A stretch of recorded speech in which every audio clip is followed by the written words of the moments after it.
family or your freedom. So don't go anywhere, because Point of View starts right now.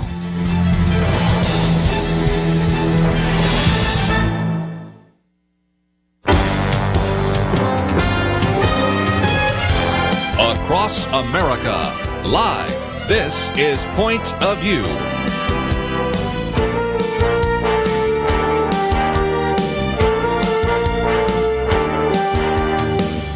And now, Kerby Anderson. You're joining me today here on Point of View. We have lots to cover in the next 2 hours, so I hope you'll be able to join us for the entire 2 hours. If not, maybe you can download the podcast a little bit later and hear some of the pieces that you might miss.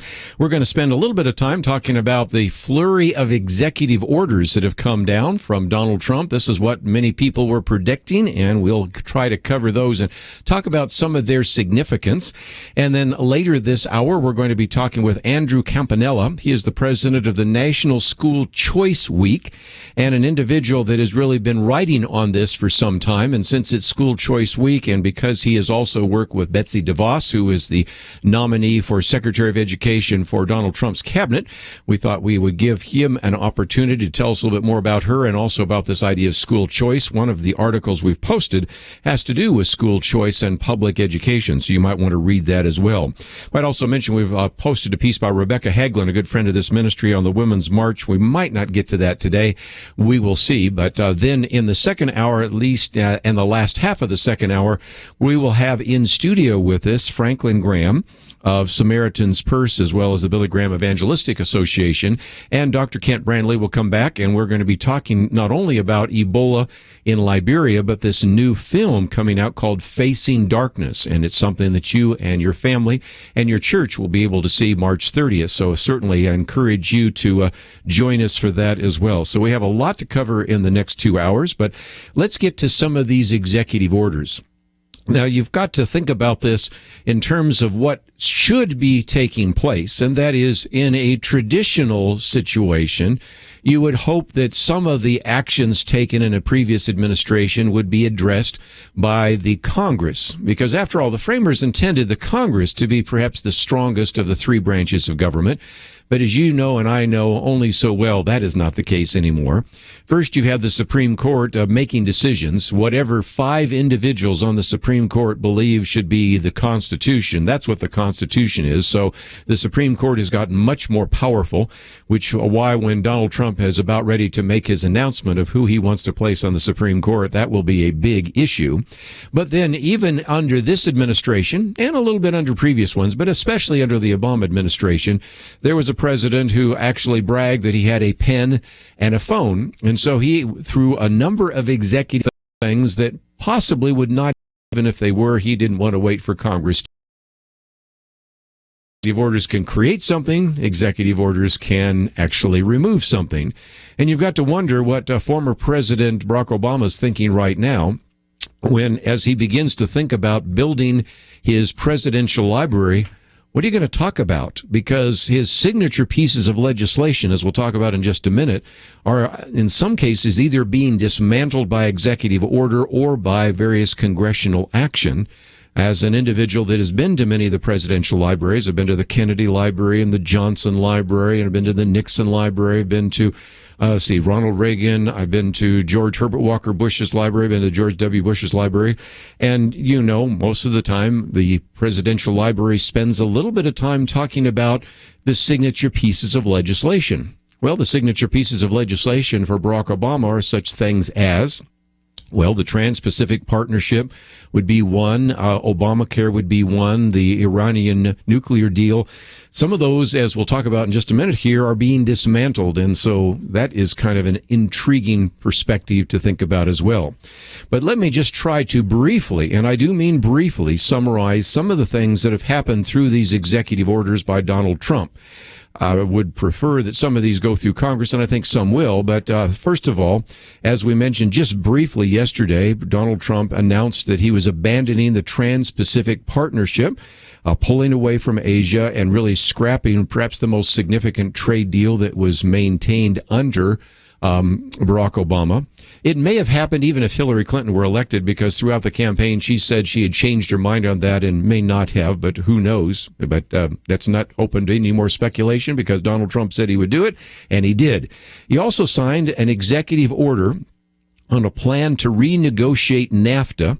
This, again, was the North American Free Trade Agreement, which was crafted by President Bill Clinton and was enacted by Congress in 1994. Given the fact that it's almost a quarter of a century old, maybe that makes some sense.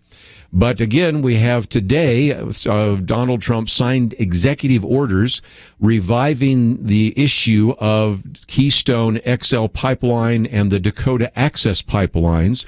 Those were stalled under the Obama administration under pressure from environmental groups and also business groups. I mean, after all, Warren Buffett's trains would be carrying the oil instead of the pipelines. We know there's all sorts of backroom deals that might have been part of that.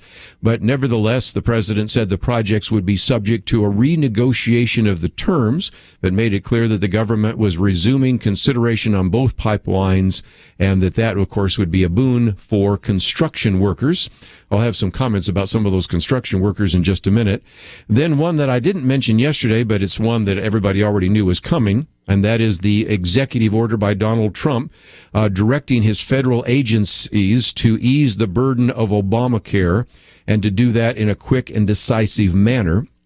His actions would delay some of the various issues. For example, delay the IRS's ability to actually levy penalties for not having coverage. It would encourage the incoming Secretary of Health and Human Services, Tom Price, if indeed he is confirmed, to actually begin to reevaluate some of that. Since there is discretion in the law, not only was the Secretary of Health and Human Services able to implement some of the law, it would also give that secretary the power to unimplement. That is a word, apparently. That's what it says, at least in the executive order there, some of those provisions. And it would also give states more flexibility to determine qualified coverage. That has to do with whether or not they could provide plans that are less expensive, which before were actually eliminated. And after we come back from the break, I'll talk a little bit more about what that might mean.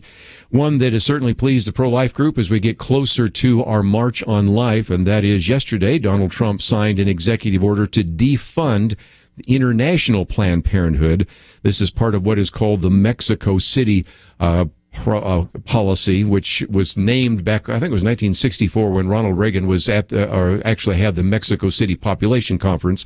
It really has little to do with Mexico City and has everything to do with whether or not your federal tax dollars actually would go towards abortion in other countries around the world. And he also signed an executive order on a federal hiring freeze. This would apply not to those in the military, but it would apply to other individuals. And so we'll talk a little bit about that after the break in terms of what that means. And that's just a brief summary of the executive orders signed either yesterday or today by President Donald Trump. You may hear some people saying, well, he hasn't kept up all his campaign promises. I don't know. First 2 full days, because I don't really count Friday or Saturday or Sunday, but the first 2 full days of his administration, it's been a flurry of activity, so much so that it will be difficult for even some of the press to cover all of this, even for various advocacy groups to challenge some of this, because all of it is coming fast and furious. And so I wanted to try to cover some of that before we take a break. When we come back, let me talk about the significance of some of this. You might say, well, does any of this affect me? Yes, it certainly does, and I'll explain why right after this.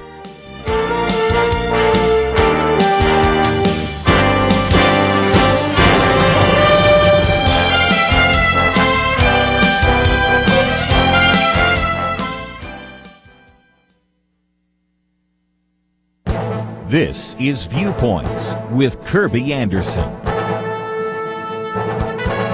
You know, the Bible gives us a story of the world told through God's perspective.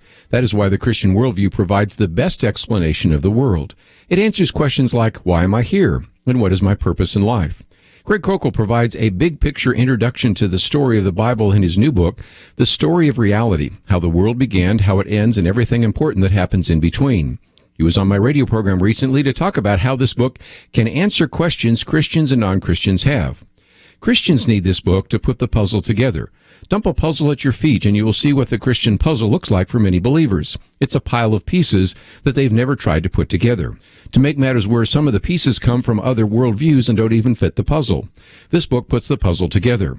Non-Christians need this book because it tells the true story of history in a way that makes sense. Greg Kokel anticipates questions and skepticism they may have about the story and answers those questions with his extensive apologetic background. He reminds them that this isn't a religious fairy tale. It's a true story of the way things are. The narrative backbone of the story includes 5 parts: God, man, Jesus, cross, and resurrection. The Bible takes you through a theological tour of creation, fall, redemption, and restoration. Christians will be able to fill in the pieces of the puzzle. Non-Christians will be able to see the big picture and understand why it is important for them to make a decision about the truthfulness of the gospel. The Story of Reality would be a great sermon series or Bible study for Sunday school classes or small groups, and it is a book to hand to someone who does not understand the gospel and may even think that it is irrelevant. I'm Kerby Anderson, and that's my point of view.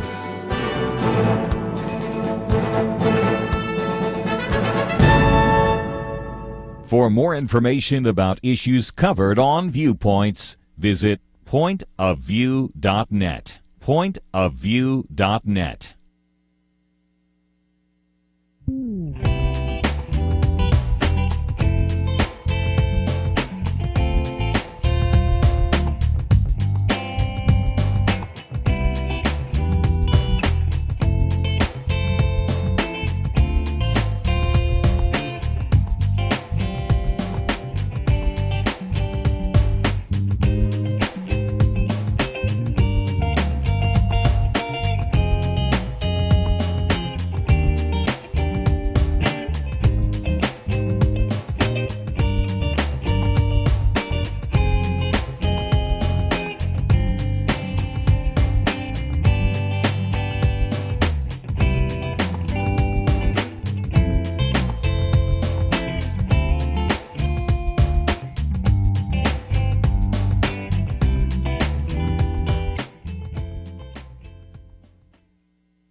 You're listening to Point of View, your listener-supported source for truth. At the bottom of the hour, we're going to spend some time talking with Andrew Campanella. He is, again, an individual that is the president of the National School Choice Week, which is taking place right now. But just before we do so, I mentioned some of these executive orders, and so I've sort of told you what is happening. But now let me try to answer another what question. What does it mean to you? Does it have any impact? And I certainly want to borrow heavily and give great credit to Jim Garrity writing the Morning Jolt, because he says, you know, when you look at the Trans-Pacific Partnership, some of you might say, well, that's not going to really affect me very much, but I love what he says. You know, check the labels on your clothing and see whether or not it'll affect your prices.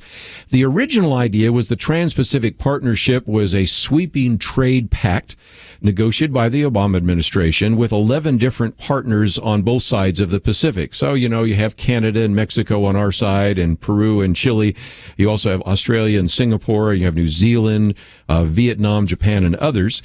It would eliminate about 18 exports to other countries. So certainly if you wanted to import raw goods, if you wanted to sell products overseas, there were some real positives about that. But as we've pointed out on this program before, and even have done an Outlook magazine on this, there were some other concerns about how we would lose our sovereignty, because in order to achieve this, individuals that you do not know actually would be making decisions that would affect your life. And if you already saw some of the reason why the UK decided to, in the Brexit vote, leave the European Union, you could understand that this would be kind of a European Union in the Pacific, where a lot of things would have affected you in a dramatic way and maybe even in a harmful way. You got to begin to say that this is one time when, even though there were a lot of people that would be identified with the Democratic Party, are actually very excited about what actually was done by Donald Trump. Let's take one of those individuals who doesn't necessarily call himself a Democrat, although he ran on the Democratic platform, and that's Bernie Sanders. He actually refers to himself as a socialist, but nevertheless, he praised the decision by saying now is the time to develop a new trade policy that helps working families, not just multinational corporations. He said if President Trump is serious about a new policy to help American workers, then I would be delighted to work with him. Well, again, this is where I've said sometimes you have individuals that on opposite sides of the spectrum might agree when it comes to some of those issues. And one of the things that Bernie Sanders said, and it sounds like one of those things that you might have heard Donald Trump say, for the past 30 years, we've had a series of trade deals which have cost us millions of decent paying jobs and caused a race to the bottom, which has lowered wages for American workers. So just a couple of comments from Bernie Sanders. How about the head of the AFL-CIO, Richard Trumka, who said today's announcement that the U.S. is withdrawing from the Trans-Pacific Partnership and seeking a reopening of NAFTA is an important first step towards a trade policy that works for working people. And one more, just to give you a feel for how those that normally are in the Democratic ledger and may still stay there, but nevertheless were very supportive of Donald Trump. You have the Teamsters General President, James Hoffa, saying today President Trump made good on his campaign promise to withdraw the United States from the Trans-Pacific Partnership. With this decision, the president has taken the first step towards fixing 30 years of bad trade policies that have cost working Americans millions of good-paying jobs. You can go on and on. The only disclaimer that some people might have is when you have a Republican president getting cheers from Bernie Sanders and the big unions, you have to say, okay, am I missing something? Not necessarily, but nevertheless, that is one of the things that Donald Trump promised, and we'll now see how that begins to play itself out. I mentioned just a minute ago this issue of Planned Parenthood. Of course, there's another vote that's going to be taking place in the Congress about defunding Planned Parenthood in America. But this one has to do with what's called the Mexico City policy. And again, in 1984, during that population conference in Mexico City, that's when then President Ronald Reagan announced this policy, which would actually prevent money, our federal money, going and flowing to abortion businesses overseas. We're talking about $400 million, and this has been one of those policies which was actually implemented in its entirety under George W. Bush's administration, but immediately rescinded under Barack Obama's administration, and now it has been instituted once again. So you can kind of see the flip-flop on the so-called Mexico City policy as it has to do with the funding of abortion internationally. And, of course, we'll see what happens there in terms of the vote, in terms of whether or not our tax dollars will go to the country. And then let me get into the issue of the freeze. This was kind of interesting.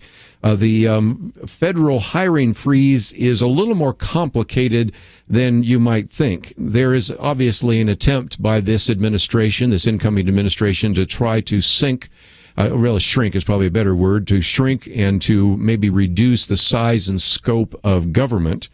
And right now we have about 2.6 million employees that work for the federal government. And the government hires about 220,000 workers every year. So this would be an attempt to begin to reduce some of that. Again, we have about 1.4 million of those that are actually in the military, and it won't affect them, but it would affect others. Now, what I thought was kind of interesting is Jim Garrity said, well, again, this may be worthwhile in terms of shrinking the size of government, but then what do you do when you need to replace somebody who's really valuable? He said, what happens when a Veterans Affairs hospital needs to hire a new doctor? What happens when a great researcher at the National Institutes of Health decides to retire, or a viral pathologist at the Centers for Disease Control goes on maternity leave? How much of what goes on at the Oak Ridge National Laboratory is covered by the exception on national security? So there's a couple of things that obviously need to be dealt with, but nevertheless, as you begin to get into some of the surveys that have been done, this most recent one from Rasmussen found that a majority of Americans agree with Donald Trump's statement in his inaugural address that America should come first. And so even though many media commentators have been very critical of this America First, A new Rasmussen poll that just came out. It's a telephone survey, an online survey, found that a majority of Americans agree with the statement where he said, from this day forward, a new vision will govern our land, and from this day forward, it's going to be only America first. And so you can see that, at least at the moment, the mainstream press is criticizing that. Many commentators are, but the American people seem to think that's a good idea. I might just mention before we take our break and get into the issue of school choice that one of the articles we've posted is by Rebecca Haglin on the Women's March. And we might get to that a little bit later in the second hour, but I did want to point you to that and also point out one other piece that was in Jim Garrity's piece. Because while you had not only the Women's March, you also had some of those riots and some of the individuals that were destroying property. And we pointed out yesterday the interesting irony that two institutions that certainly were very supportive of Hillary Clinton were Starbucks, bashed by some of those thugs running around in the streets. But here is another story that I thought was interesting, because another individual that was hurt was an immigrant. A limo driver was injured while his stretch limousine he drove was torched and destroyed by protesters near the intersection of 12th and K Streets in Washington, D.C. The owner of the company is Mohammed Ashraf, and he has this chauffeur series and service. The employee, Louis Viral, was dropping a client off, and that's when they began pounding his car, throwing bricks and stones in his direction. He had to go to the hospital for cuts on his hands and arms from glass being shattered. And the issue is that if indeed these protesters wanted to support Muslims, they did everything but in this particular case, because Mohammed Ashraf complained that with the loss of his vehicle, his company is now in the hole for about $70,000. And I'm not sure that it does, plus commission and the medical bills for his driver. And so I loved exactly what Mr. Garrity had to say, Jim Garrity. He says it's ironic to think that protesters are angry with President Trump for his proposed ban on bringing some immigrants from some of those Muslim countries, yet they personally had a hand in destroying the livelihood of a Muslim immigrant. Just another one of those stories I thought I would bring to you, and we will certainly get into more in our second hour. And don't forget that we will certainly, by the end of the program, next hour, have a chance to have in studio with us Franklin Graham and Dr. Kent Brantly. But when we come back, we're going to spend a little bit of time talking with Andrew Campanella. He is the president of the National School Choice Week. There have been all sorts of questions people have had about this Secretary of Education, whether or not she will even be confirmed, Betsy DeVos, and also just the whole issue of whether school choice is a good idea. We've posted a piece on school choice in public education. He believes that both can thrive under this program, so we'll talk with him and find out a little bit more. If you'd like to join us, especially as we talk about this issue of public education and school choice, we welcome your phone calls. 1-800-351-1212. We'll have more right after these messages.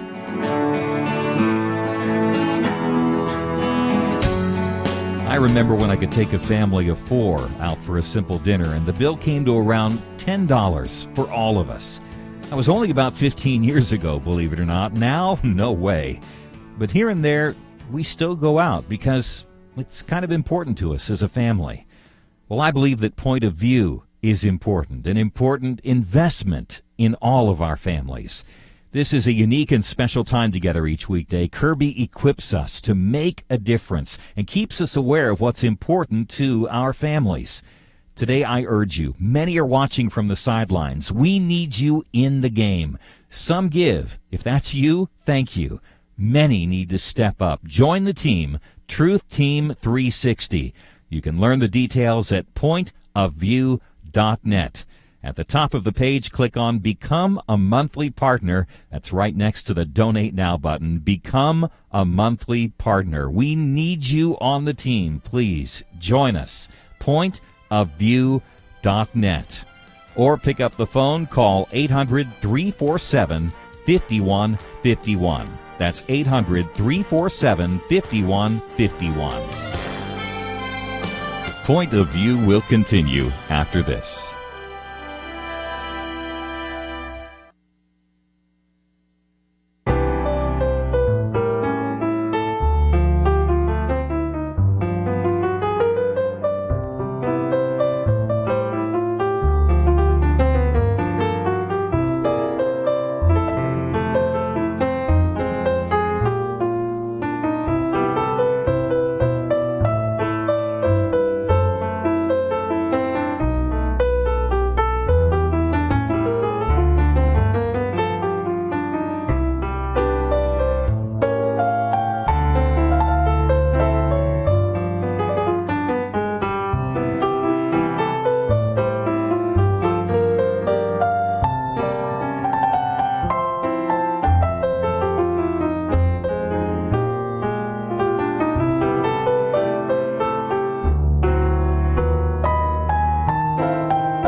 are listening to Point of View.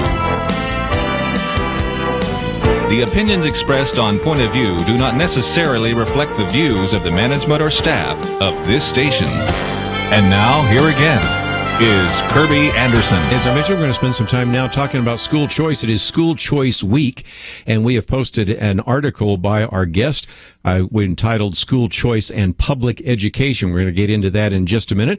Andrew Campanella is widely recognized as one of the more dynamic education reform executives. He is the president of the National School Choice Week, and they have been able to develop incredible partnerships, about 16,000 different events last year, and again, partnerships with 13,000 different schools, 2,000 homeschool groups, 1,500 policy organizations. And if you'd like to know a little bit more, we have a link to his website, as well as we've posted an article dealing with this issue of school choice. So, Andrew, thank you for joining us today here on Point of View. Well, thanks so much for having me. It's an honor. You know, when I have watched you on television lately, you've been talking about Betsy DeVos. As I drove over here, less than a mile from here, there were protests about the cabinet. People holding signs. I guess I don't know if it's Rex Tillerson's in that particular building today or whatever, but for some reason they had protests about him, but also about Betsy DeVos. You've had a chance to work with her, and before we get into this issue of school choice, can you tell those of us that have never met Betsy DeVos what she would be like as a Secretary of Education? Sure. Well, let me just tell you, she is a person who is kind, she's compassionate, she's incredibly smart, she's very well versed on education and education reform.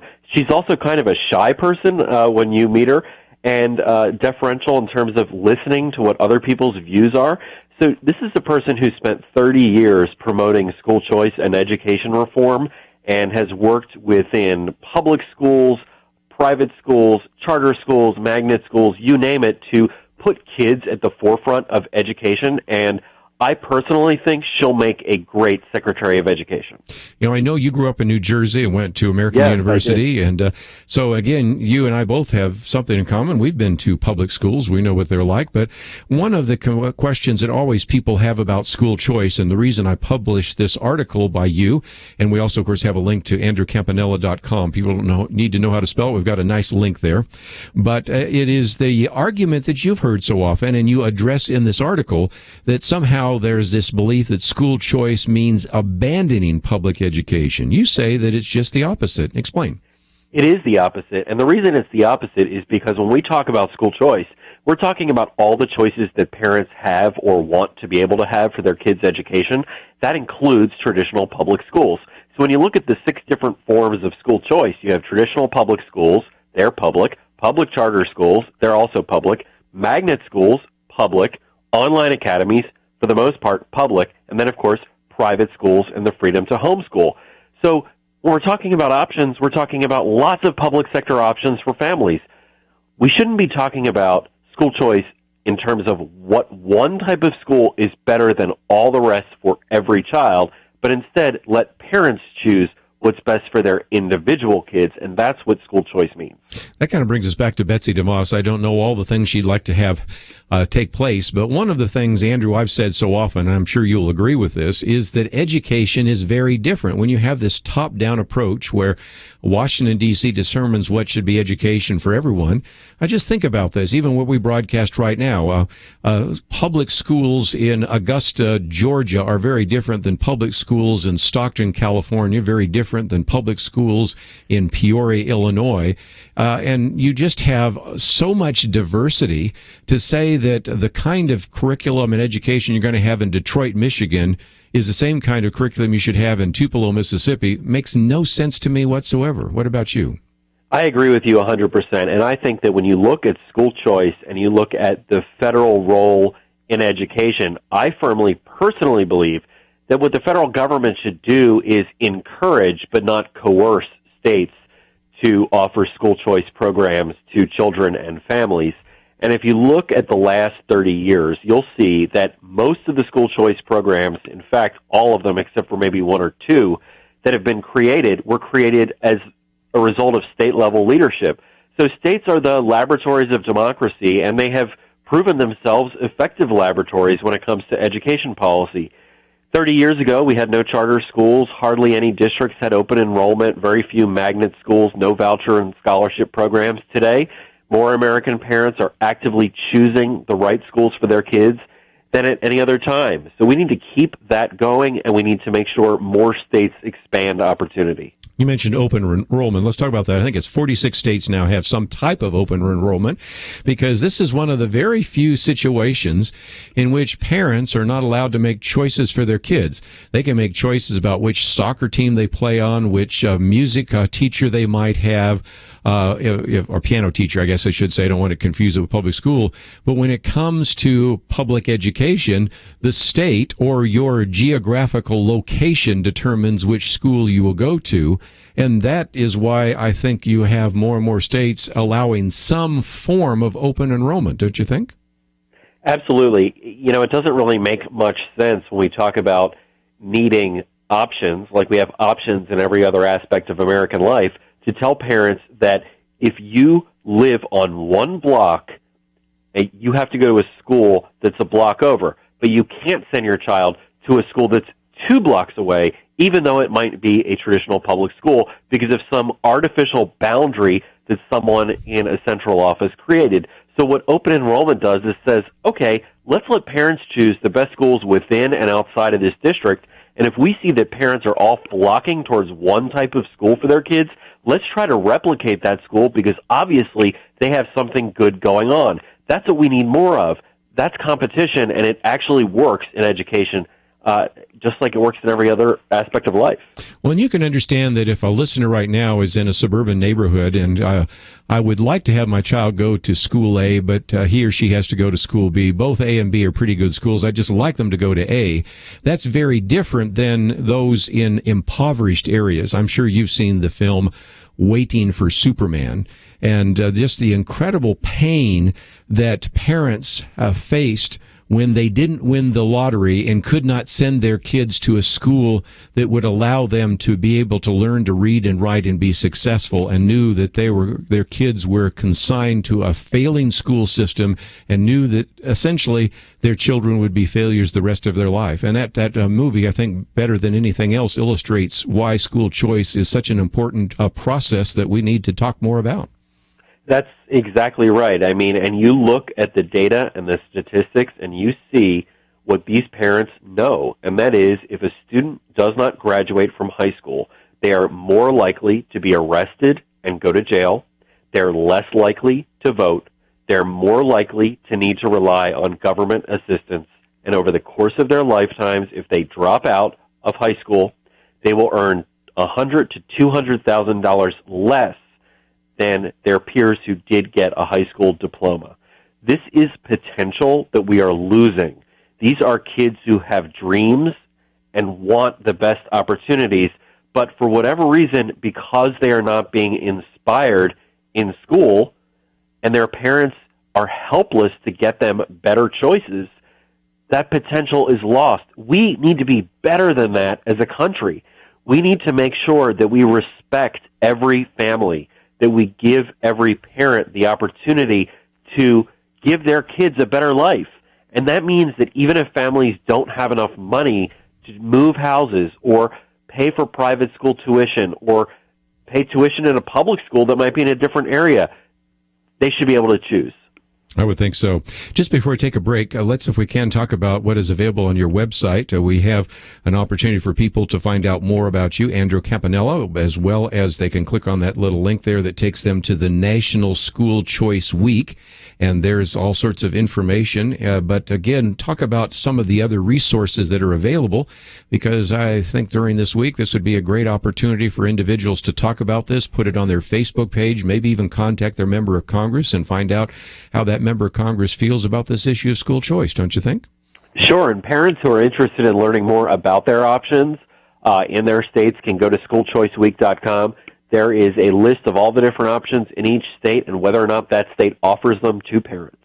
So again, we're going to take a break, and when we come back, let's give you a chance to join our conversation. We'll only have a few minutes, but I thought some of you might have some comments or questions about this issue of school choice.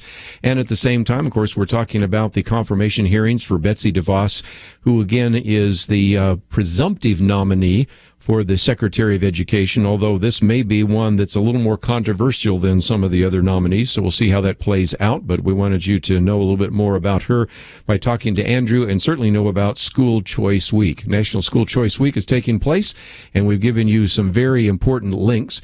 Let me just mention that one of the articles we have posted here is entitled School Choice and Public Education. I only raised one of those questions, but I think Andrew does a good job in this piece. I think it came out in the Washington Examiner that helps you understand a little bit more about these issues and maybe even answer some of the questions that some of you might have. But if you'd like to join the conversation, let's open up the phones for a few minutes. An open line, 1-800-351-1212. Don't forget, we'll have Franklin Graham in studio with us with Dr. Kent Brantly in the next hour, but we'll take some phone calls, and those will take place right after this.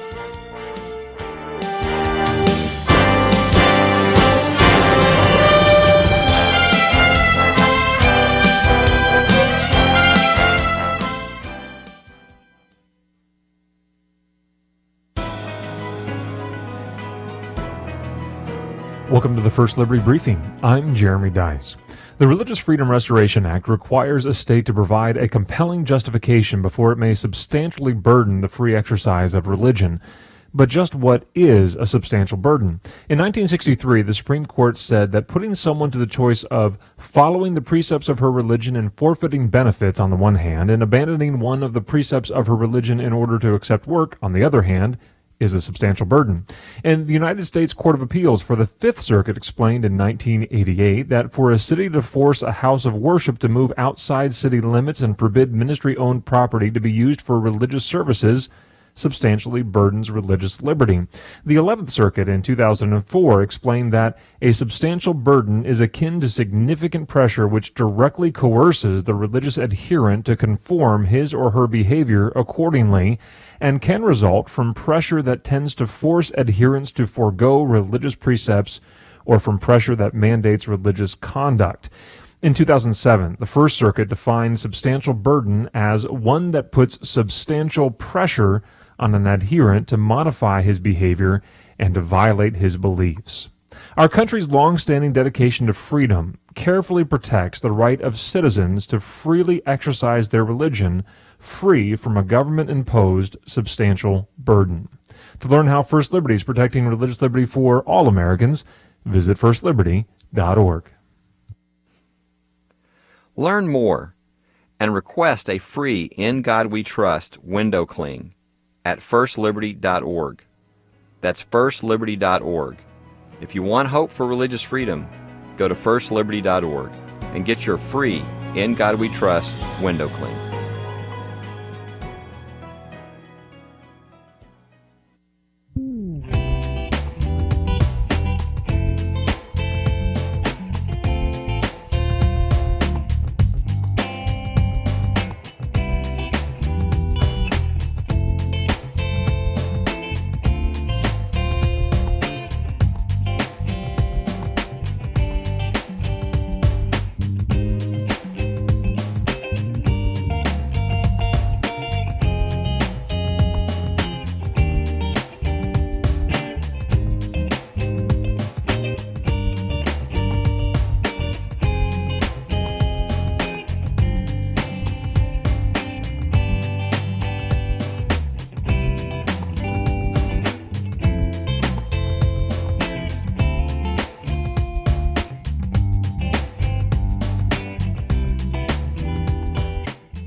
Now, back to Point of View, your listener-supported source for truth. National School Choice Week, and if you'd like to join us, 1-800-351-1212. Andrew Campanella with us, and let's head up to Maine. First of all, WSEW. Jonathan, thank you for joining us today here on Point of View.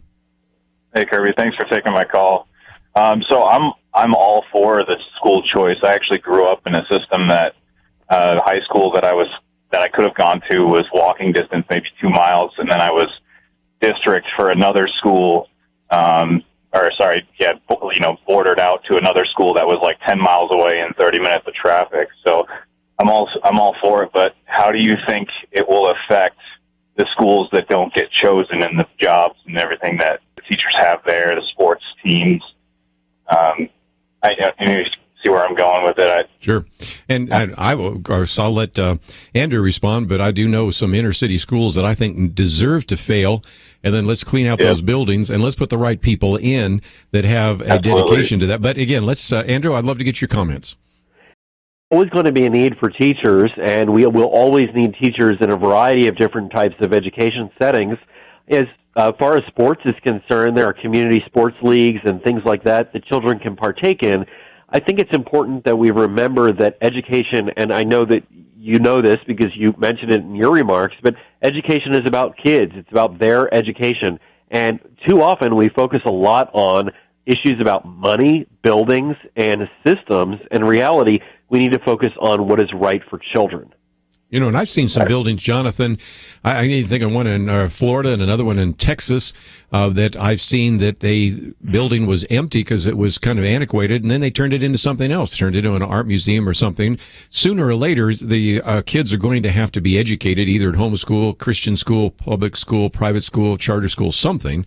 And I just think I've seen some of these schools that are such a disaster. And again, I'm not trying to promote the film, but it's worth mentioning if you've ever seen the film Waiting for Superman, it just shows you what it's like to be poor in the inner city and know that your kid is going to have to go to a substandard school. And that's using a nice phrase for it. I think some of those schools and those teachers need to be sent somewhere else. And if the building remains, well, let's use it for a quality charter school or public school or private school or something like that. And I agree. I think sometimes we worry too much about the buildings and the teachers' salaries and not enough about the real product, and that is the kids that are going to be educated in the first place. And Kerby, if I can add this, a lot of times the teachers are some of the most dedicated and committed people you'll ever want to meet. Some of the challenges we see in some of these districts is that administrators and bureaucrats do not allow funding to get to classrooms. Very true. Funding is trapped in central offices, gets distributed out in various contracts and to consultants, and teachers are left being paid hardly anything. The reality is, I agree with teachers across this country that they deserve to be rewarded for what they do in the classroom. We need to clean out the central offices. That's where the biggest wastes of money and I think waste of talent is happening. Anybody wants to maybe even watch a video, the Prager University video right now on school choice, very well done. And it just shows you again how we are sending more and more money to education, but it's showing up in the administrative offices and not in the classrooms. And again, some of the teachers also are saying, I have so many mandates and so many requirements that I have to do. I'm not even doing what I'm supposed to be doing, and that's teaching. So again, a little competition might change some of that, but let's take a few more phone calls real quickly. We'll go to Georgia this time, WLPE. Olympia, thank you for joining us today here on Point of View. Hey guys, thank you for taking my call. So I'm not really sure if I misunderstood the school choice thing, but what about Common Core? It's good to have, a choice in where we go, but Georgia claims that we no longer teach Common Core, but the curriculum is insanely familiar, so they put a different label on it, it seems, but it's still, Sure. And Olympia, we've done some programs on that, so I will come back to that. But real quickly, if you want to try to answer that, Andrew, we've seen that even now, because of the influence of teaching to the test and the influence of Common Core, and before that is, all sorts of other things, Race to the Top and No Child Left Behind. We can go through the long litany of those.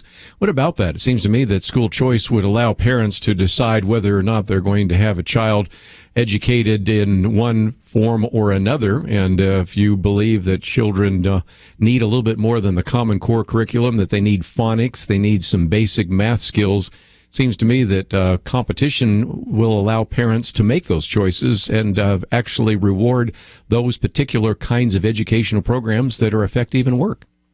Yeah, it's one thing to have a basic set of standards for one type of school, and it's quite another to say that we need to have exactly the same curriculum, exactly the same instructional style, exactly the same instructional techniques. No kid is the same as his or her neighbor. Some children learn differently than others, and we need their parents to be able to choose schools where they will actually learn. And for some kids, that means a whole different set of curriculum than other kids, and that's okay. That's fine. We have diversity and variety and everything else in American life. Education should be no different. Well, and especially there, because we recognize that you have visual learners and you've got auditory learners and tactile learners. You've got different modalities. You've got all sorts of things that are very significant. And for parents that are maybe dealing with a child with certain learning differences and things of that nature, or that need a certain kind of curriculum. And of course, we haven't even brought in the biggest issue that we talk about here on Point of View, and that is a Christian worldview. When you say, well, no, you're going to have to pay your tax dollars and you're going to have to go to this public school. And by the way, if you don't want to go to that public school, you're still paying those tax dollars to educate other people, and then you have to come up with thousands of dollars more to actually educate them somewhere else. So again, just a very important series of questions that need to be put on the table. But let me take one more phone call before we run out of time. We'll head to Louisiana this time. KPAE and Amy, thank you for joining us today. Hi, how are y'all? Very good. Okay, this is always an issue in Louisiana is schools. Every school pretty much is where I live in extreme South Louisiana, or around Baton Rouge and the outskirts of, are normally failing schools. As a while back, a couple of years ago, I lived in a parish, East Feliciana Parish, and I would never put my child in the public schools in East Feliciana Parish, so instead I paid tuition. And the parish is split, and I'm just going to be totally honest. If your kid is black, they go to school here. If your kid is white, you pay for them to go to school here. One parish over, West Feliciana Parish, is like a totally different world. There's not even a private school in West Feliciana Parish. There you go. Yeah. There's not even any alternatives. I'm getting close on time, so I wanted to get Andrew to speak to that. You deserved a longer answer, but I'm right up against the clock. So, Andrew, can you respond to that? Because that's the other part of competition. There are certain parishes, there are certain counties where there is no alternative. But if you had school choice, wouldn't that create some of those alternatives, or am I missing something? Nope, you're not missing something. It creates more opportunities, more choices, and more availability for parents to find the right fit for their kids. Very good. Andrew, I know you got to go. Amy, if you want to stay on, we'll hear the rest of your story after the break, but I know that we're right up against the clock. And Andrew, one last time, if people wanted to know more about the National School Choice Week, we have a link to your website, but also give us the other website where they can find some of that information. Sure, schoolchoiceweek.com, and follow us on Twitter or tweet about us using #SchoolChoice. Very good. Well, thank you for joining us. I've enjoyed watching you on television. It's great to have you on the program, and let's do it again sometime soon. Thanks for having me. I appreciate it, Kerby. We're going to take a break, and Amy, if you want to stay with us, we'll hear the rest of your story, because it's certainly one that we need to hear. And if some of the rest of you would like to speak to this issue of school choice before we have in studio Franklin Graham and Dr. Kent Brantly, I can take some of those phone calls.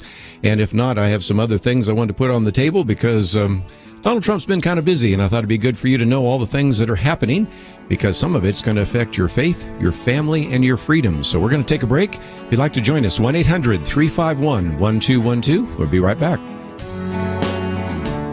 Modern life is go, go, go, and Point of View is absolutely ready to go with you. I dare say that most of us have access to either a smartphone or a tablet, maybe even a computer that is app-based. There's a new way to keep up with Kerby and the team, the free Point of View radio app.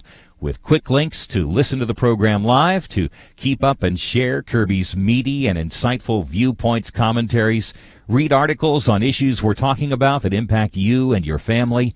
Did you know you can also watch the show? Yes, radio with cameras. You can access that through the app as well. There's a link to our action alerts, how to find us on the radio across the nation, ways to contact us, and so much more.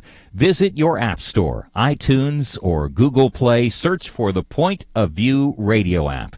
There's no reason not to take us with you. The free Point of View radio app, available now for Apple and Android devices. And when you get it loaded, there's one more button I'd like you to press, the one that says Donate Now.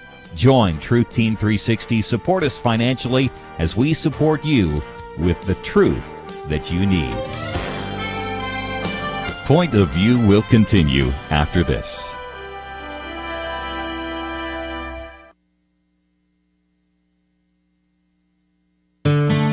I just thank God for y'all. I listen to you every day, truly. I wanted to thank y'all for everything you do each day to inform Christian families and our community about the things we can do, and just the way you're so informative. I listen to you daily and love you guys and appreciate you so much.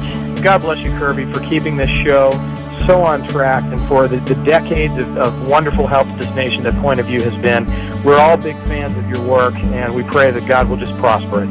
As a Christian, over the years that I've followed this program, I am constantly challenged to be on guard and to evaluate what's going on. And if for no other reason, to protect the caliber and the truth of your programming, I need to participate and to back your program financially to ensure that the truth stays out there for people to hear, to view, and to be a part of.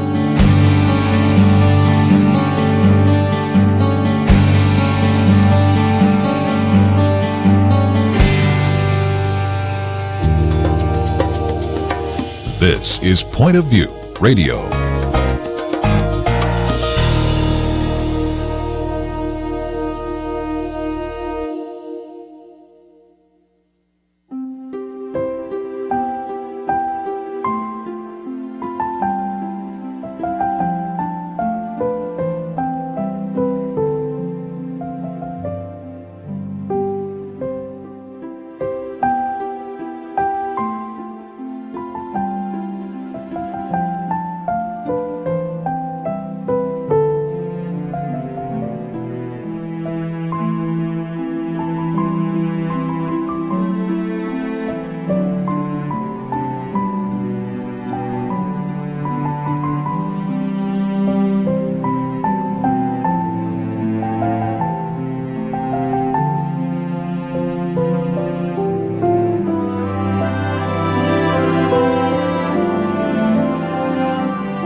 Hi, this is Kerby Anderson. You know, each day we take on the tough issues and provide a biblical perspective to them. The topics we cover are wide-ranging. Apologetics, theology, prophecy, creation and evolution, intelligent design, marriage, family, child-rearing, the millennial generation, trends in society, politics, economics, business, religious liberty, the Constitution, public policy, foreign policy, military policy, tensions in the Middle East, abortion, homosexuality, pornography, sexual ethics, media, technology, history, and America's godly heritage. We talk about anything that affects your faith, your family, or your freedom. So don't go anywhere, because Point of View continues right now.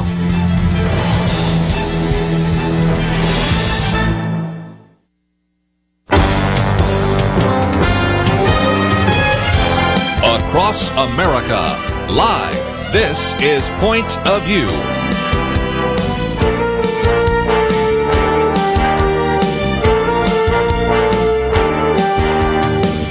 And now, Kerby Anderson. This hour, a little bit later, we're going to be talking in studio with Franklin Graham, who is the president and CEO of Samaritan's Purse, as well as the Billy Graham Evangelistic Association. And we'll also have in studio with us Dr. Kent Brantly, individual that served with World Medical Mission, which is the medical arm of Samaritan's Purse in Liberia. You might remember he and one of his colleagues actually contracted Ebola. We're going to be talking about that, and in particular, this movie that will be out March 30th, Facing Darkness. I might also mention there's another movie coming out about Genesis's history. Matter of fact, I'm going to be taping that interview in about an hour, which we'll play for you. So there's some really good movies that I would encourage you to attend with your church or with your family. And so we'll be talking with them in just a few minutes.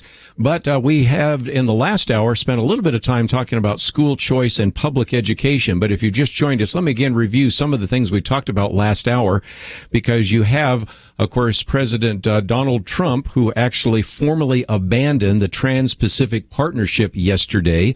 And I read in the first hour some of the comments from everybody from Bernie Sanders all the way to the head of the AFL-CIO and a variety of other unions supporting that. He also signed an executive order to renegotiate NAFTA, which was something that actually was enacted by President Bill Clinton in 1994, but maybe there are some changes that need to take place. Today actually signed executive orders reviving the opportunity to pursue the Keystone XL and Dakota Access pipelines. And so this is something in that particular executive order that would cause for what is called a renegotiation of the terms. He said that this would be a time to put steel workers back to work, and those who are in the construction industry hailed that particular one. And then, of course, one that I just mentioned in passing yesterday and earlier now, which I want to get into, the executive order dealing with the issue of Obamacare.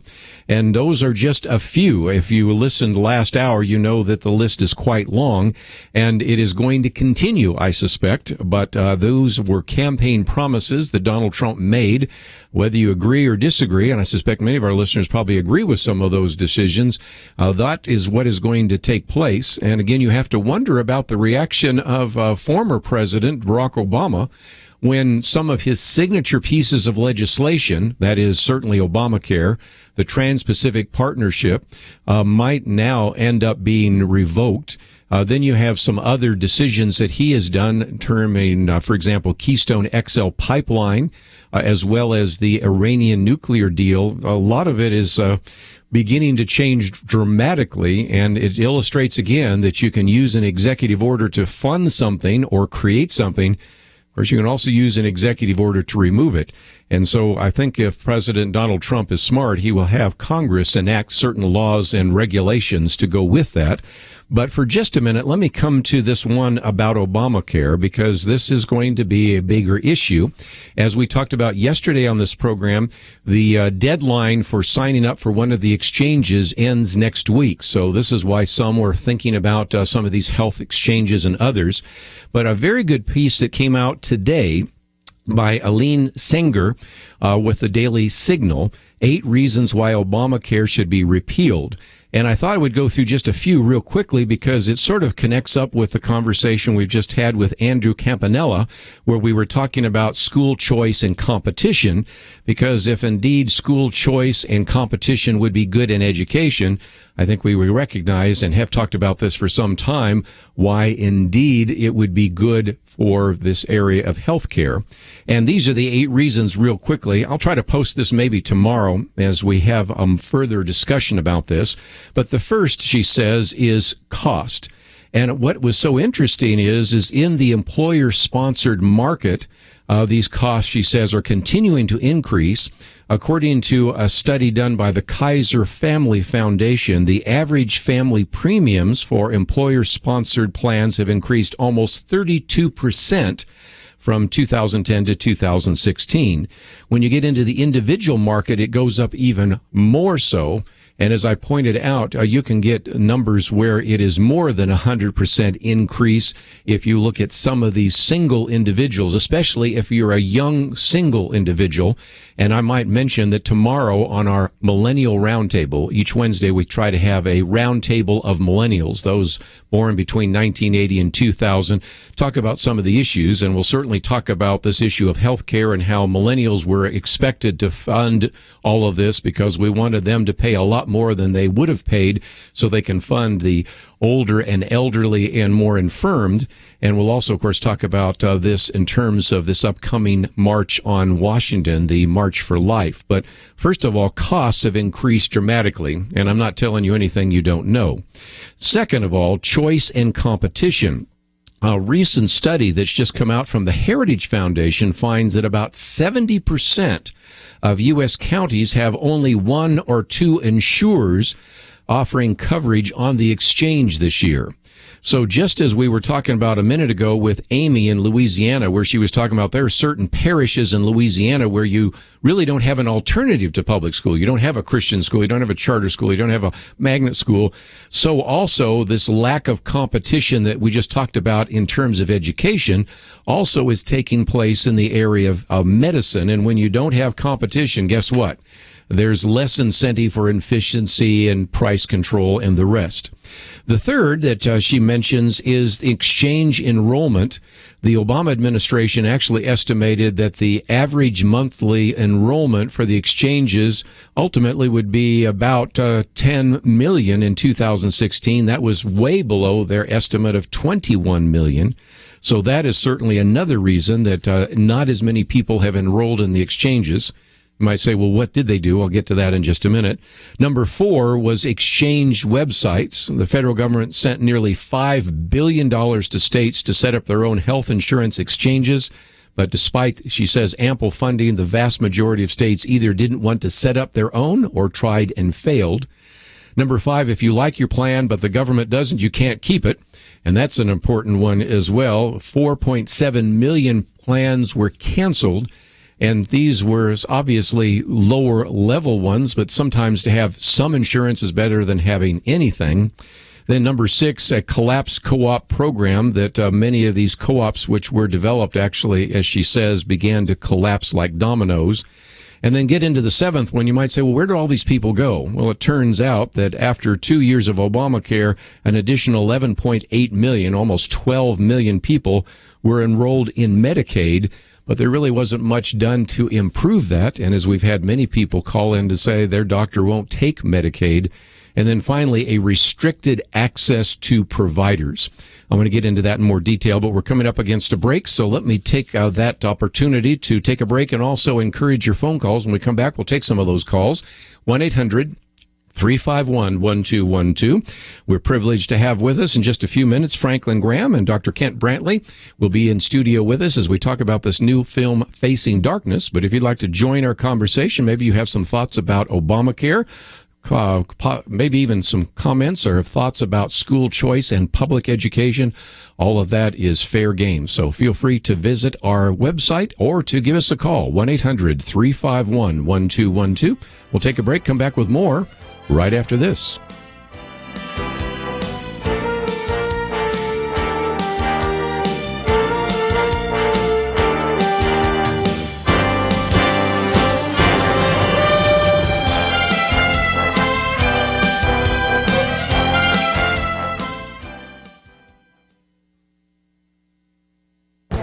This is Viewpoints with Kerby Anderson. You know, the Bible gives us a story of the world told through God's perspective. That is why the Christian worldview provides the best explanation of the world. It answers questions like, why am I here? And what is my purpose in life?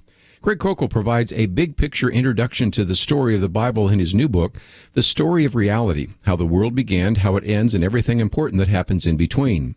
He was on my radio program recently to talk about how this book can answer questions Christians and non-Christians have. Christians need this book to put the puzzle together. Dump a puzzle at your feet and you will see what the Christian puzzle looks like for many believers. It's a pile of pieces that they've never tried to make matters worse, some of the pieces come from other worldviews and don't even fit the puzzle. This book puts the puzzle together. Non-Christians need this book because it tells the true story of history in a way that makes sense. Greg Koukl anticipates questions and skepticism they may have about the story and answers those questions with his extensive apologetic background. He reminds them that this isn't a religious fairy tale. It's a true story of the way things are. The narrative backbone of the story includes 5 parts: God, man, Jesus, cross, and resurrection. The Bible takes you through a theological tour of creation, fall, redemption, and restoration. Christians will be able to fill in the pieces of the puzzle. Non-Christians will be able to see the big picture and understand why it is important for them to make a decision about the truthfulness of the gospel.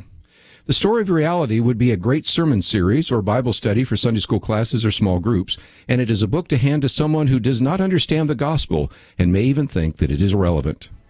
I'm Kerby Anderson, and that's my point of view.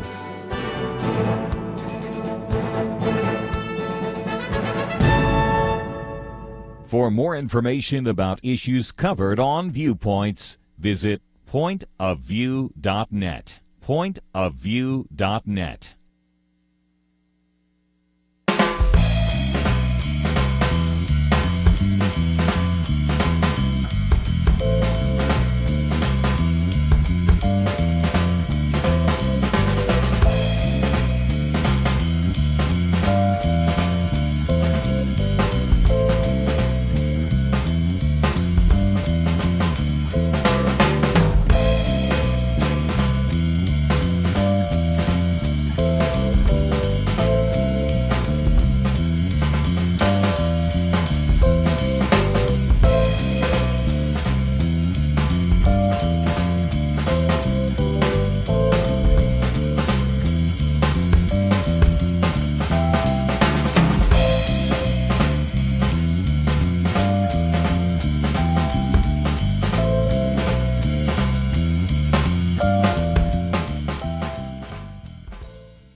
You're listening to Point of View, your listener-supported source for truth. Back for a few more minutes, and then we will have an opportunity to talk with Franklin Graham in studio. Let's take some phone calls, 1-800-351-1212. Let's go to Rita in North Carolina. Thank you for calling today. Hi, thank you. God bless you for taking my call today. Sure, what would you like to say? I can't understand, maybe it's me, but James Comey staying in the FBI, it just seemed like he was really guilty of just seems a little weird. Well, and again, that may not continue. You have to recognize that when administrations change, sometimes individuals stay for a while and then they move on for whatever reason. And given the fact that as of last Friday, we only had 2 cabinet officers that were actually confirmed. Yesterday we had a third. I may have missed a few now since then, but it isn't quite the smooth transition that President Barack Obama had, who had 10 in his first week. So that might have a lot to do with who your attorney general might be. And once, let's hope that Jeff Sessions is confirmed, he's in there as attorney general, then there are some other questions that could take place. But it's possible that keeping the FBI director in there for a while makes a great deal of sense. And there are oftentimes situations in which FBI directors span multiple presidential terms. So we'll see whether that continues. But it is a little bit strange, but I'm not sure a man who is known for saying you're fired is ready to fire everybody quite yet, given the fact he hasn't been able to get his team on, at least confirmed and on some kind of situation where they can begin to move forward. A lot of this has been taking place, as you've heard me say, with executive orders. And, of course, those executive orders are only the first step. He's going to also, of course, be with the members of Congress in a retreat this week, and so we'll see where that goes. But let's pay attention to what happens to James Comey, and we'll find out a little bit more in the future. Let's get back to some of our conversation here about Obamacare, and we'll go to Georgia this time. Ed, thank you for joining our conversation today. Hey, thank you, Kerby. And I just want to thank y'all for the work you do. I hope the Lord continues to bless you and let this move forward. But I don't really have just a comment that I would like to add. It's been going on throughout this entire Obamacare thing. Is I wish they would stop referring to it as health care. It's not health care, it's insurance. That's true. Health care. I had health care. I could go to any acute care clinic. I could pay $58 and see a doctor. Right. Get what I need, get my prescription. And now I have to have insurance since it became the law of the land. I pay an insurance that is not quite, but almost half of my bring home pay. I have no money left to actually go to the doctor. I have tried to use the insurance twice, and my payment, my copay with the insurance, it raises the copay. It's over $140 just for the copay, and the doctors tell you, well, this is because we have to go through the insurance paperwork and processing, and it costs more. That's right. Essentially, I have not been able to go to the doctor since the government mandated that I have to have their insurance. So you're worse off than you were when they didn't try to, quote, help you, right? Yeah, and my deductible. My deductible is just a little bit more than $2,000 less than I make in a year. I'm never going to hit it. I mean, it's just not. If I ever buy groceries, I don't have money left to ever hope to make my deductible. I mean, I don't have health care anymore, but I do have insurance, and I sort of wish they would make a bigger distinction. I think you've really said it so very well. And people that have said to me before, look, and again, since you're in Georgia, let me use the example, because Georgia is one where you've seen the greatest sticker shock, one of the states. There's been a few others, but probably one of the most significant is Georgia, because the state of Georgia allowed you to get a very inexpensive policy. It didn't cover a great deal, but at least gave you the possibility of covering some things that were catastrophic. And then when the federal government came in, or in this case, the Obama administration came in, they said, well, those are cheap plans. You cannot do those anymore. Those would be inadequate, and you're actually being taken advantage of. And people are saying, no, actually, I wouldn't mind just staying with this plan, or in your particular case, going without any kind of insurance so that I can get health care. But now when you've got a gun to your head that says you've got to get insurance first, and you've got to buy something you don't want, you're in the situation that you're in. So I think you've said it very, very well. Yeah, every time I hear these, what are we going to replace it with? It's like, let's not replace it. Let's just let it go away. I cannot afford for it to be replaced. Well, that's a very good point. And so thank you for sharing that. And again, there are just so many individuals that have actually said that we were better off, even in the rather difficult circumstances before we had the Affordable Care Act than we have right now. So I think you've done a very good job of helping us understand that. Let's take another phone call. We'll stay in Georgia for another minute. And Mary, what would you like to add to our conversation? Hello, Kerby. How are you today? Very good.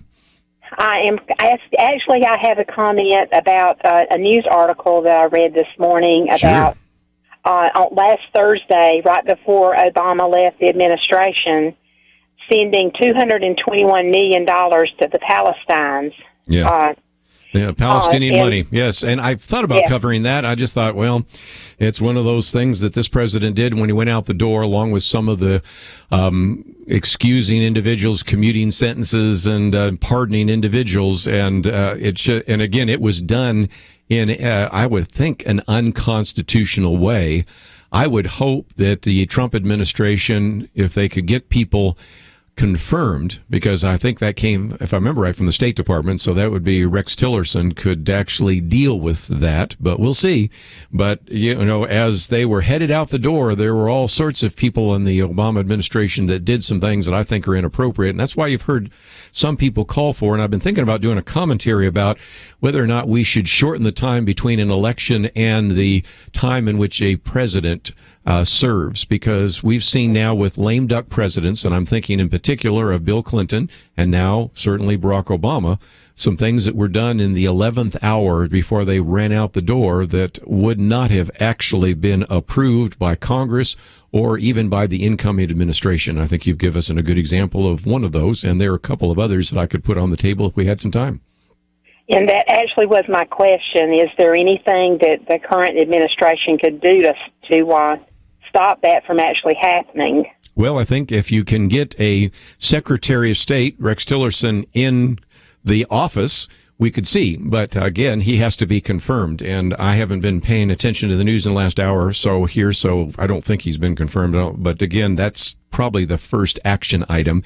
By the way, Mary, you pay attention. We have got an action item we got coming up here shortly that relates to whether or not we should continue to fund the United Nations in light of the vote on not only Israel, but some other issues. So that's one of our action items we're going to give to you as we go through the week. But let me take at least another phone call real quickly. We'll go up to Michigan here, WLJN. John, we got about 2 minutes. Any comments that you'd like to make about Obamacare or even about this issue of education?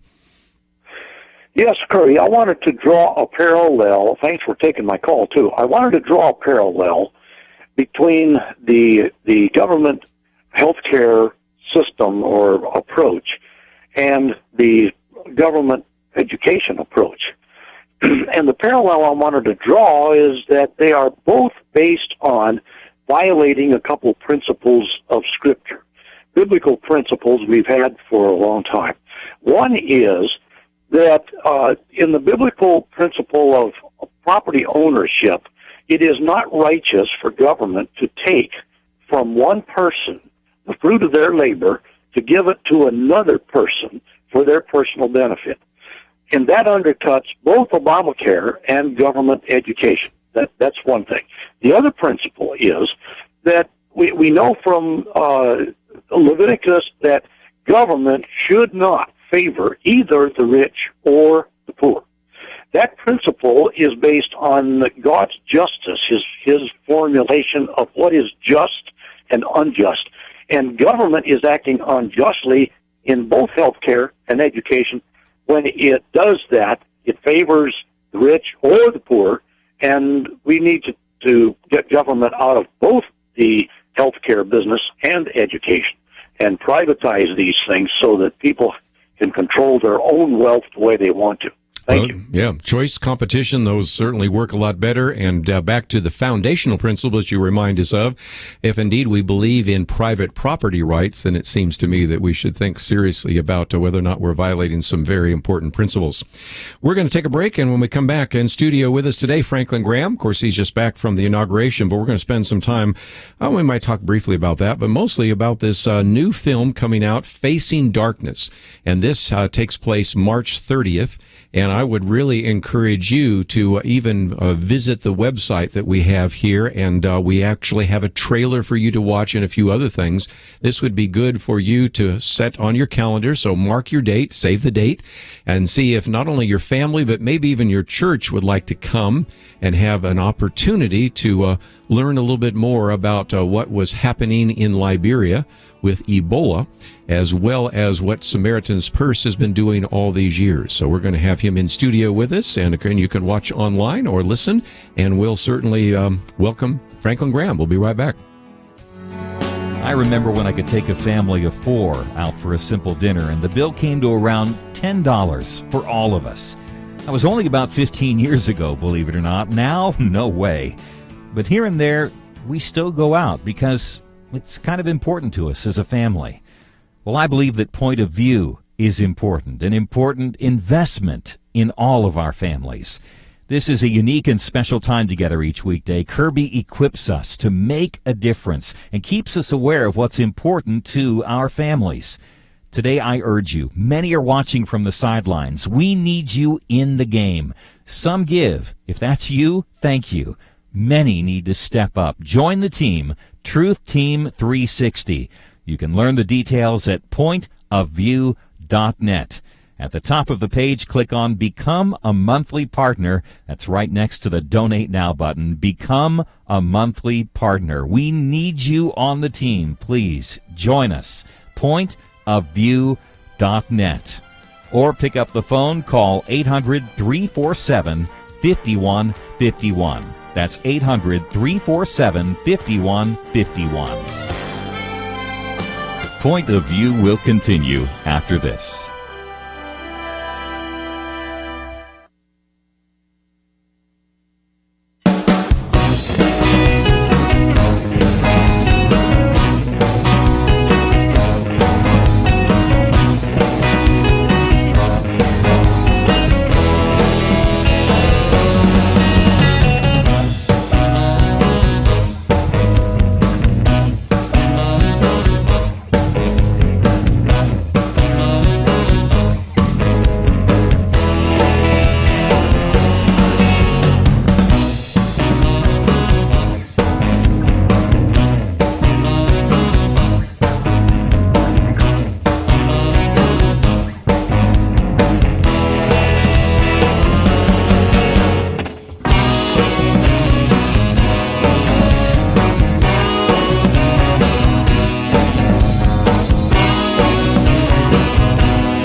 You are listening to Point of View.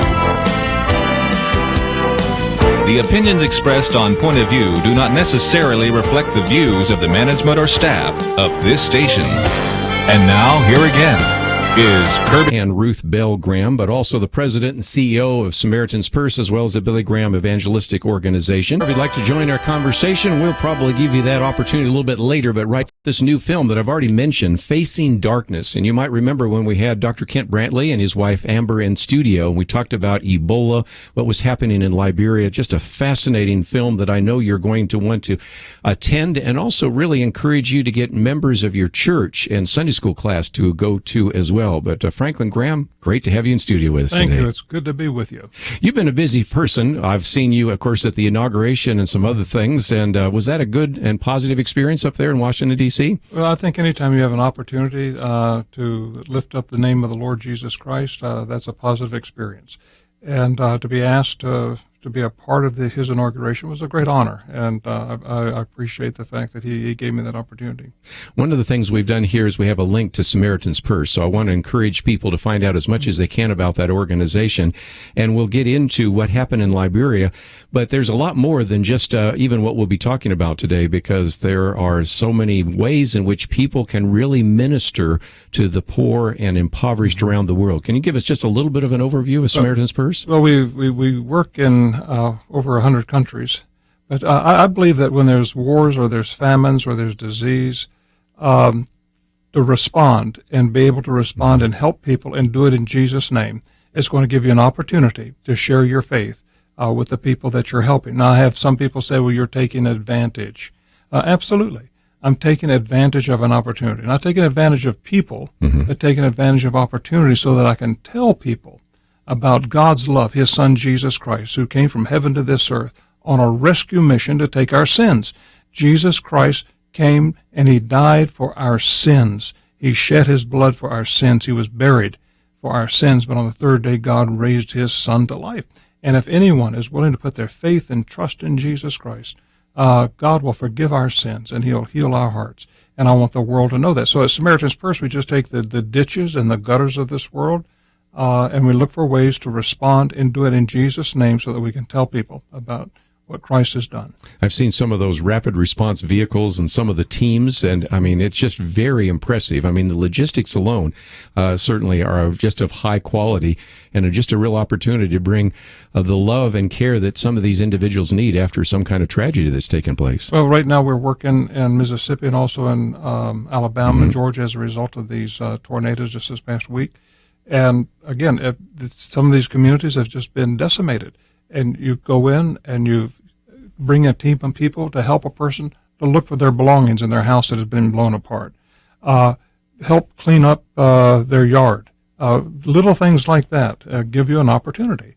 And our teams always witness to the homeowners. Our teams, we give Bibles to every homeowner after we're through. Very good. So responding to tornadoes, and this time of year is of course, this is tornado season, and it's going to get worse as we get into the spring. And we take these as opportunities to just love people and help them in their hour of need. Was going to Liberia for many, many years and teaching in the schools and helping train pastors. Mm-hmm. But a lot of people say, how did you end up in Liberia? But you were there with Samaritan's Purse long before the Ebola virus actually struck, right? Well, we've been working in Liberia before the Civil War. Then during the Civil War, we had to leave. And as the war came to an end, we went back to Liberia to help the church especially try to recover from the years of Civil War. And that Civil War just tore that country apart. Yes. The infrastructure of the country had collapsed. But we began to work with the churches. We began to work with mission organizations. One of the things that we've done is we've taken plane and a helicopter over there because the roads are gone. I know. So we've helped to reopen airstrips that were closed during the Civil War and helped the government open these up, and that it allows us to go in with our own airplanes. So it helps us in our work, but it also helps the country as they begin to try to, get their infrastructure back in place. But we were there working and started to help the Elwa Hospital, which is an SIM hospital. We had helped them before. We had doctors and nurses. One of the ministries of Samaritan's Purse, we send out about 800 doctors a year to work in mission hospitals. Most of these are volunteers. Some of them we paid, like Dr. Brantly, who we were paying, and he was there for several years, a commitment, he and his wife. He's just out of school, and this is his post-residency. So, just a great guy. But we have many people just like that serving in other countries around the world. And Dr. Brantly, just a class act. And it was just one of those things when you hear the word Ebola, you want to run. Right. Because it came into Guinea, next door to Liberia. Mm-hmm. This was in 2013. And we didn't think at that time it would come maybe across the border, but that was just kind of, we were just naive. Because in 2014, in January, we saw that it was going to come. And we began to think, okay, what will we do if Ebola comes? Are we going to pull our staff out? Are we going to close down? What are we going to do? And it's just one of those things when things like this come in life, we're not very good at running away from them. Yeah, I believe you run toward them. You don't run away from them. So this wasn't something we were planning to do. It wasn't something that I wanted to do. But it was all of a sudden you're faced with it, and you just can't walk away. I think what we need to do is maybe even have a link to the interview we did, because we had Dr. Kent Brantly here as well as Amber, and just talk about what it was like to leave this country as part of the World Medical Mission, which is the medical arm of Samaritan's Purse, land in Monrovia and be involved. And, of course, eventually he decided it might be wise to send his family back because they had some other commitments. But then one day he goes from being a doctor treating Ebola to an individual that has Ebola. What happened when you heard about that? Well, first of all, let me back up a little bit. This goes back into the spring. Yes. When we knew that Ebola was now coming into Liberia. The World Health Organization asked if they could use our helicopter and use our plane to take their workers into some of these remote areas. I said, absolutely. If it will help save life, we'd be glad to help you that way. And then after about 6 weeks or so, Ebola had now come into Monrovia, and there was nobody there to deal with it. And so we were asked if we would set up an Ebola treatment unit. Right. All right. We'd never had an Ebola treatment unit. So I was called by our director of our projects and programs, and he said, Franklin, I think we ought to set up an ETU. And I said, listen, guys, this is not what we do. Ebola is the most dangerous virus in the world, and we are not ready for this. Yeah. Well, okay, but the country's not ready either. And if we don't do something, people are going to die. And I thought about that, and I said, well, that's true. We'll just have to march forward and see how it goes. So we work very closely with Médecins Sans Frontières, or Doctors Without Borders. Right. They were the number one organization in the world that was treating Ebola. So they came in, they showed us how to set up the protocols, the safety procedures, and so forth. Okay.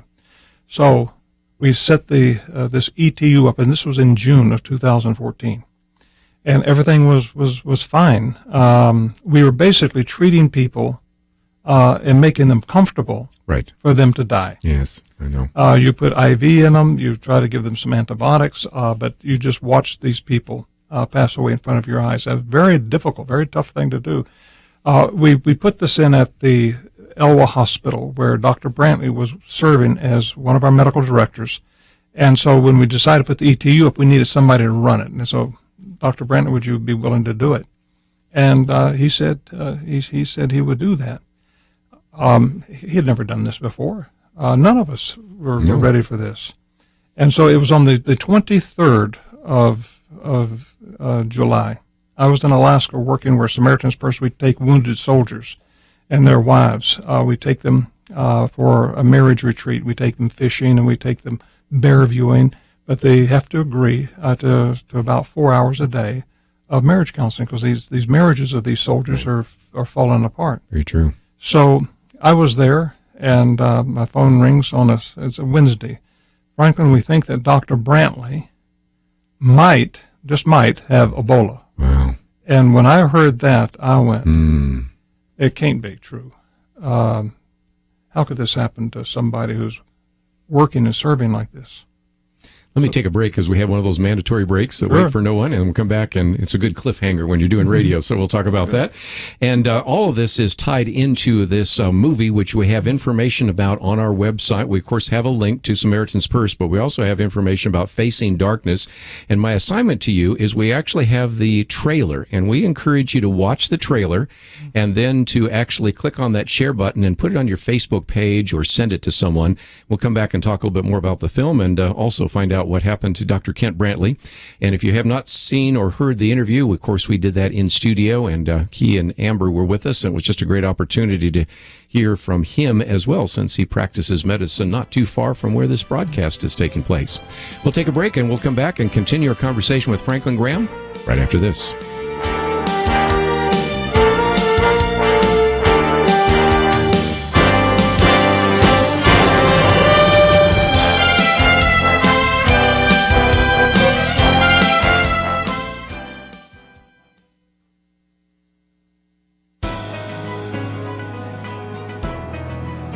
Welcome to the First Liberty Briefing. I'm Jeremy Dice. The Religious Freedom Restoration Act requires a state to provide a compelling justification before it may substantially burden the free exercise of religion. But just what is a substantial burden? In 1963, the Supreme Court said that putting someone to the choice of following the precepts of her religion and forfeiting benefits on the one hand, and abandoning one of the precepts of her religion in order to accept work on the other hand, is a substantial burden. And the United States Court of Appeals for the Fifth Circuit explained in 1988 that for a city to force a house of worship to move outside city limits and forbid ministry-owned property to be used for religious services substantially burdens religious liberty. The 11th Circuit in 2004 explained that a substantial burden is akin to significant pressure which directly coerces the religious adherent to conform his or her behavior accordingly, and can result from pressure that tends to force adherents to forego religious precepts or from pressure that mandates religious conduct. In 2007, the First Circuit defined substantial burden as one that puts substantial pressure on an adherent to modify his behavior and to violate his beliefs. Our country's long-standing dedication to freedom carefully protects the right of citizens to freely exercise their religion, free from a government-imposed substantial burden. To learn how First Liberty is protecting religious liberty for all Americans, visit firstliberty.org. Learn more and request a free In God We Trust window cling at firstliberty.org. That's firstliberty.org. If you want hope for religious freedom, go to firstliberty.org and get your free In God We Trust window cling.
Now, back to Point of View, your listener-supported source for truth. Our privilege to have in studio with us today Franklin Graham, again with Samaritan's Purse and also the Billy Graham Evangelistic Organization. And you heard from, of course, individuals thinking that Kent Brantly, of course, later we can also talk about Nancy, getting the Ebola virus. I'd love to hear what went through your mind when all of a sudden one of your workers has Ebola and you're trying to decide, do I bring him back to the United States? And all sorts of questions certainly came through your mind. You know, the problem, first of all, you just are almost numb because you say, this can't be, this can't happen. And then you realize on the 26th of July, that was a Saturday, word came that, yes, Dr. Brantly has Ebola. And it's confirmed with his 2 blood tests. Wow. Then, okay, how can we get him back? We had insurance policies, but when we called the insurance companies and they said, now, where is he? He's in Liberia. Okay. What does he have? He has Ebola. We're not touching that. We're not going to pick him up. And so every place we went, we were turned down. Our airlines wouldn't take him. And then we just realized that Dr. Brantly most likely would be dying in Liberia. And his wife and children had come home for a wedding. Right. And he was going to die alone. Mm-hmm. And it was one of these things that just tore our heart out. But we began to pray. And this is what this movie is about. It's about God answering prayer in the most interesting, darkest hour of my ministry. Right. Getting ready to lose one of your doctors, and there's nothing you can do about it to save him. Nothing. And so we began to pray, and one of our guys was talking to someone at the State Department. And this guy at the State Department said, we do have an asset that can carry an affected person. Well, who do we talk to? He said, well, I control that asset. Wow. And now this is not, we're not talking to the Secretary of State. You're talking about this guy mid-level down in the State Department, right, who controls that asset. He said, you'll have to pay for it. You'll have to write a check, but we'll make that plane available. And all of a sudden now we had hope. But when you get Ebola, rarely do you live 10 days. Normally a person dies within the 5 to 6 days. Right. So this was a Wednesday. He came down. He was affected. Monday we learned that there is a plane that's available. We send the check. Tuesday they prepare the plane. Wednesday the plane leaves. It has to turn around and come back because of a pressurization problem. And we're looking at our watches. The time is ticking. Mm-hmm. Dr. Brantly is dying. The plane turns around and it arrives on Friday. Now, he got Ebola the week before on Wednesday. Right. And now it's the next week and it's Friday. Right. And the plane lands. But here's the thing. If it had come in on time, Dr. Brantly would have died. Because you didn't have the ZMAP. That's right. The plane was delayed, and they brought one course of ZMAP, the serum that was experimental, that is made from mice, and is cultivated on tobacco leaves. It sounds like something out of a Alfred Hitchcock movie or something. Right. But that's what this was. And we gave it to Dr. Brantly, and this ZMAP, within minutes, all of a sudden, Dr. Brantly went into convulsions. And began a violent shaking. We have this on video. On video. Because this isn't reenactment. Our cameras were there. Yeah, you're actually seeing all of this. You're seeing this. In real time. Yes. But you see God shows up in the middle of this storm, in the middle of this darkest hour. God orchestrates a pressurization problem. The plane's delayed. ZMAP that had come to the country for another person, and they didn't take it, and that person died. And now the ZMAP was here for us. And so Nancy Wright-Ball and Dr. Brantly split this course of ZMAP, which stabilized them enough to where they could come home. But God showed up, and when he took that ZMAP, he went into convulsions, and in 30 minutes, the convulsions went away. He got up out of bed and went to the bathroom. And he hadn't been out of bed in 3 days. That's amazing. That's how quickly this stuff worked, and how God used this ZMAP in Dr. Brantly. But Facing Darkness is an incredible movie that it's not reenactment. No, it's all you're seeing the thing as it happened, and it's a testimony to God's goodness, to His grace, to His protection. And here we had nothing to fight this with, and God gave us the tools to fight it. Dr. Brantly came back, survived, and now he became a spokesperson for the people who had Ebola in West Africa. He got the attention of the U.S. government. He got the attention of the World Health Organization, all the health leaders around the world. It opened up a door, and Dr. Brantly was a testimony to God's goodness and His faithfulness and His love, and that God does care, and God shows up in our darkest hour. And so this Facing Darkness is, when they first presented this to me about doing it, I thought, I'm not sure I want to do this. But after they gave me the material that they had to work with, I said, no, we need to do this. God wants us to do it. But this is going to be this coming March 30th. It's going to be on for one night. One night. And we just encourage Sunday school classes and everything. I know our Sunday school classes bought 30 tickets to another movie, and we're going to probably buy 30 tickets for this one, too, because March 30th is buy an 60. You must have a bigger Sunday school class. No, but again, and you want churches to come out and I want individuals churches and everything. Talk about how we can use this. Well, first of all, it is a great tool for young people. Because this is not make believe. This is the real deal, and you get to see it, and you get to see the difficulty that our people were going through dealing with Ebola, just dealing with the patients that we were treating. Yes, and then the story switches to now to trying to save Dr. Brantly and what we were going to do and how that was going to take place. Because we had a lot of opposition to bring him back into the United States. There were people who said, don't bring him back. Yes. This is not something we can do. We're risking the lives. And I had a lot of fear. Mm-hmm. But it wasn't just getting Dr. Brantly back. I had 20-some other staff members there. And we did not know how people were getting Ebola. We didn't know how it was being passed at that time. And I just made the decision, I'm taking all my staff out of there. But you couldn't get them out on airplanes. The airlines were shut down. The air ports in that part of the world were shut down. And we had to bring in a plane from West Africa and get our people out. And it was a very difficult situation. But as soon as we got home, and within a few weeks, we gathered together and went back with another plan and went right back into Liberia to face that darkness again and to fight this storm. But this is real life. This isn't, again, it's not make-believe. It's in Hollywood. This is the real deal, and it's the real people. It's not actors. And I hope that if people see it, I think it will motivate young people. It can change the lives, I think, of young people. I'm hoping that it will motivate young people who want to go into full-time mission service, because they'll see that Dr. Brantly is a professional. Yes. And he's well-trained, hard-working guy. And there he was out in the middle of Africa because God had called him there and placed him right in the middle of a storm. But God was there in that storm and protected him in that storm and brought him home. And Dr. Brantly is alive today. So it's a testimony to what God can do and will do. We want to have Dr. Kent Brantly in studio again, and just as after Jim Elliott died and some of these other missionaries, all sorts of people got interested in missions. I certainly want to use him as a model for those that want to go into the medical field and use those gifts as well. We have a link to facingdarknessmovie.com, and so, of course, we have also a link to Samaritan's Purse. But one of the things I've done is I've posted the video there for you, the little trailer. It's 2.5 minutes long, and I want to encourage Franklin Graham, every listener, to watch it.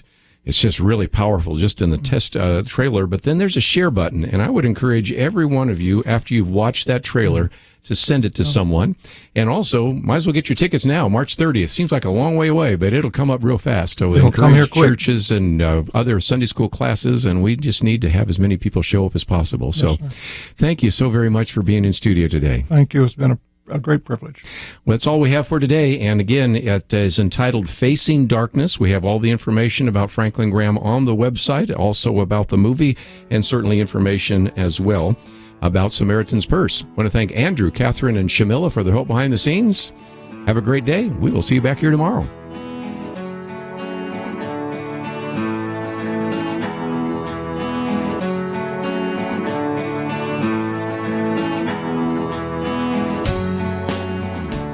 Modern life is go, go, go, and Point of View is absolutely ready to go with you. I dare say that most of us have access to either a smartphone or a tablet, maybe even a computer that is app-based. There's a new way to keep up with Kerby and the team, the free Point of View radio app.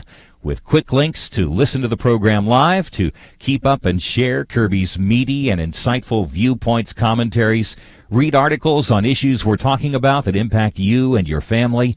Did you know you can also watch the show? Yes, radio with cameras. You can access that through the app as well. There's a link to our action alerts, how to find us on the radio across the nation, ways to contact us, and so much more. Visit your app store, iTunes or Google Play. Search for the Point of View radio app.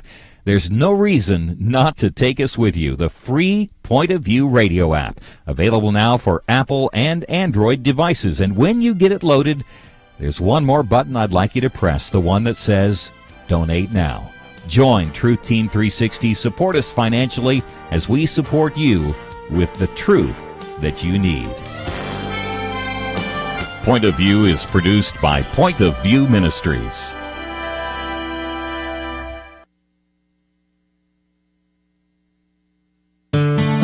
I just thank God for y'all. I listen to you every day, truly. I wanted to thank y'all for everything you do each day to inform Christian families and our community about the things we can do, and just the way you're so informative. I listen to you daily and love you guys and appreciate you so much. God bless you, Kerby, for keeping this show so on track and for the decades of wonderful help to this nation that Point of View has been. We're all big fans of your work, and we pray that God will just prosper it. As a Christian, over the years that I've followed this program, I am constantly challenged to be on guard and to evaluate what's going on. And if for no other reason, to protect the caliber and the truth of your programming, I need to participate and to back your program financially to ensure that the truth stays out there for people to hear, to view, and to be a part of.